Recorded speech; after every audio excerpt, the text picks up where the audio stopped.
नमस्कार दोस्तों, प्रभु यीशु मसीह के नाम में आप सभी का स्वागत है। आज हम बाइबल की पहली पुस्तक उत्पत्ति अध्याय 1 वचन 1 से 30 तक का अध्ययन करेंगे। यह अध्याय हमें बताता है कि संसार की शुरुआत कैसे हुई। परमेश्वर ने इस प्रकार सृष्टि की रचना की और मनुष्य के लिए उसकी क्या योजना थी। यह केवल सृष्टि की कहानी नहीं है, बल्कि यह हमें परमेश्वर के स्वभाव, उसकी सामर्थ्य और उसकी व्यवस्था के बारे में भी सिखाती है। तो आइए परमेश्वर के वचन में प्रवेश करें।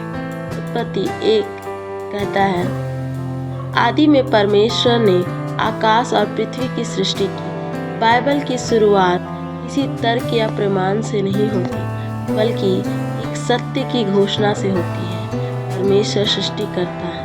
इसका अर्थ है कि परमेश्वर किसी चीज का प्रमाण नहीं, वह अनादि और अनंत है। वचन 2 बताता है कि पृथ्वी सूनी और खाली थी और परमेश्वर का आत्मा जल के ऊपर मंडरा रहा था। यह हमें सिखाता है कि जब हमारे जीवन में अव्यवस्था और अंधकार हो, तब भी परमेश्वर उपस्थित रहता है और कार्य कर रहा होता है। परमेश्वर ने कहा, उजियाला हो, और उजियाला हो गई। ध्यान दीजिए, परमेश्वर ने केवल कहा और वह हो गया। यह हमें दिखाता है कि परमेश्वर के वचन में कितनी शक्ति है। आज भी परमेश्वर का वचन हमारे जीवन के अंधकार में प्रकाश ला सकता है। जब हम भ्रम, भय या निराशा में हो, परमेश्वर का वचन मार्गदर्शन देता है।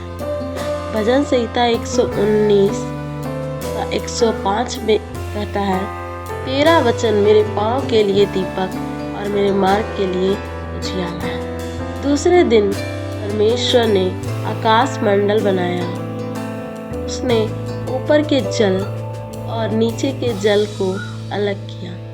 यह हमें दिखाता है कि परमेश्वर व्यवस्था का परमेश्वर है। वह अव्यवस्था को व्यवस्था में बदल देता है।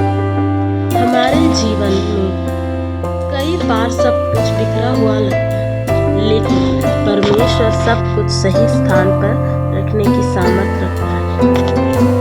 तीसरे दिन परमेश्वर ने जल को एक स्थल पर इकट्ठा किया और सूखी भूमि प्रकट हुई।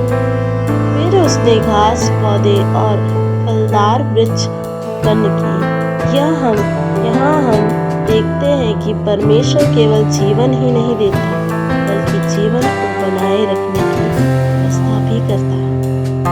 हर पौधा, हर वृक्ष और हर बीज उसकी बुद्धि का प्रमाण है।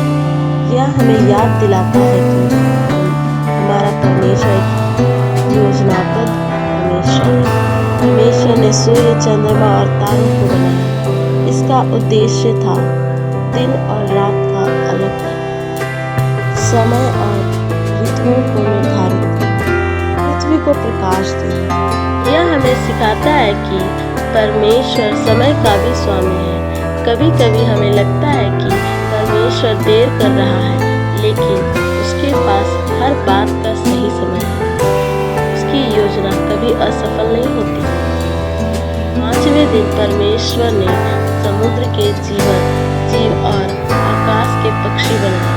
फिर उसने उन्हें आशीष दी कि वे बढ़े और भर जाएं। यह पहली बार है जब बाइबल में परमेश्वर की आशीष का उल्लेख होता है। परमेश्वर केवल सृष्टि नहीं करता, वह आशीष भी देता है। उसकी इच्छा जीवन, वृद्धि और फलवंतता की है। 6ठे दिन परमेश्वर ने भूमि के सभी पशुएं बनाए। हर जीव ने अपने प्रकार के अनुसार बनाया गया। इससे पता चलता है कि सृष्टि संयोग का परिणाम नहीं थी। सब कुछ परमेश्वर के बुद्धि और उद्देश्य का अनुसार बनाया गया। अब हम अध्याय के सबसे महत्वपूर्ण भाग पर आते हैं। परमेश्वर ने कहा, हम मनुष्य को अपने स्वरूप के अनुसार बनाएं। मनुष्य सृष्टि की सबसे विशेष रचना है। पशुओं और मनुष्यों में यही बड़ा अंतर है। मनुष्य परमेश्वर के स्वरूप में बनाया गया है।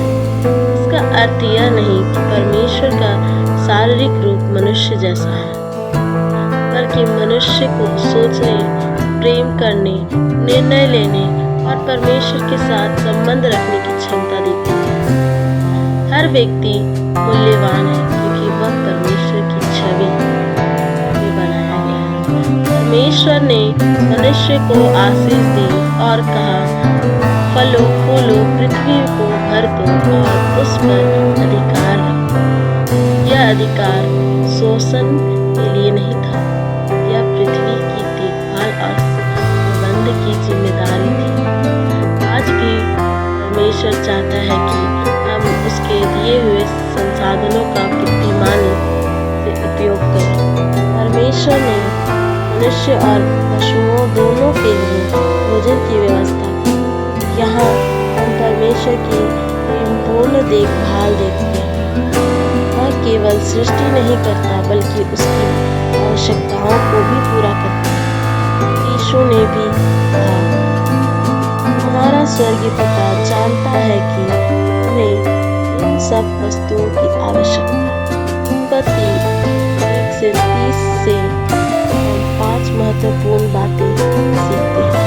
परमेश्वर सृष्टि करता है, सब कुछ उसी से आरंभ हुआ।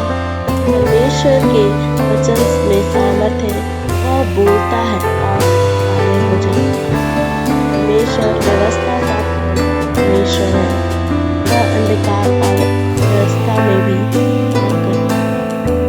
मनुष्य परमेश्वर के स्वरूप में बनाया गया, इसलिए हर व्यक्ति मूल्यवान है। परमेश्वर हमारी आवश्यकताओं की चिंता करता है, वह प्रदान करने वाला परमेश्वर है। प्रिय मित्रों, उत्पत्ति का पहला अध्याय हमें याद दिलाता है कि हम किस दुर्घटना या संयोग का परिणाम नहीं हैं। हम परमेश्वर की योजना का हिस्सा हैं। जिस परमेश्वर ने ब्रह्मांड की रचना की, वही आज भी हमारे जीवन में कार्य कर रहा है। यदि उसने अंधकार में प्रकाश ला दिया, तो वह आपके जीवन की परिस्थितियों में भी आशा और दिशा ला सकता है। यदि यह अध्याय आपको आशीषित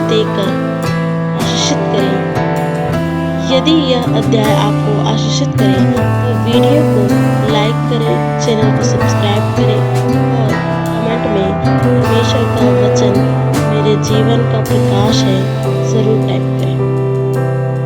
धन्यवाद। प्रभु आपको आशीष दे।